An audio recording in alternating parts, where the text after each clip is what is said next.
I said, does that dog have an owner with it? And my husband, knowing exactly where this was headed, said, People and Pups! People and Pups!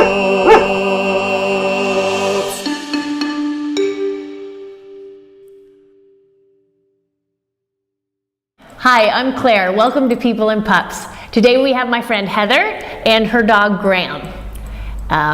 So Graham looks pretty old. How old is Graham? we found him 4 years ago. The vet said he was between 10 and 12, so he's now between 14 and 16. So he's getting up there. Goodness. So how do you find a 12-year-old dog? So what happened was I had been at the Sundance Institute at the Composer Lab, and Corey picked me up from the airport. Corey's your husband? Corey, my husband, yeah, picked me up at the airport, and the 405 traffic was bad. So on the way home, we cut through Beverly Hills, and we were on Sunset Boulevard, and I saw this black dog wandering back and forth across the street with no collar. And my husband, I said, does that dog have an owner with it? And my husband, knowing exactly where this was headed, said, there's an owner behind that tree, right over there, I saw him.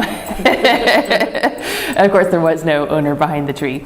And we pulled over, and Graham immediately came over to us and leaned on our legs. He didn't have a collar on, and I was concerned that he might have just gotten out of somebody's yard.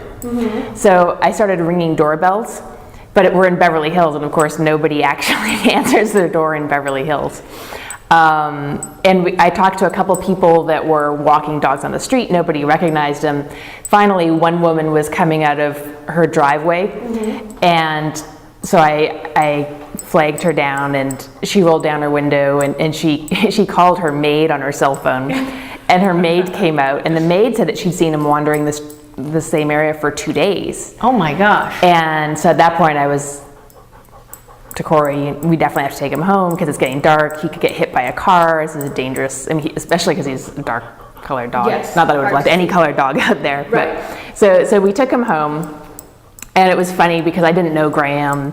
I didn't know what kind of dog he was. So we tried to keep him in the bathroom, and he's the most elegant, polite dog, but he cries. He was crying and crying and crying. So then I put a suitcase in front so he could see us. Right. But, because I didn't want him, we have all the other dogs, and I didn't want a strange dog. And of course he was still crying. So we took the suitcase away, and he just jumped on the bed. And the very first night he was sleeping on the bed. Oh my goodness. And the next morning, I went to the vet first thing to see if he had a microchip, and he did. And the vet was all excited, and the number wasn't disconnected because they said often the information's out of date. So they called the owner, and they didn't want him back. They basically just said they didn't even realize he was missing, that he hadn't spent the night there, and I think he might have been looked after by servants. And in any case, they basically said keep him or find him a new home.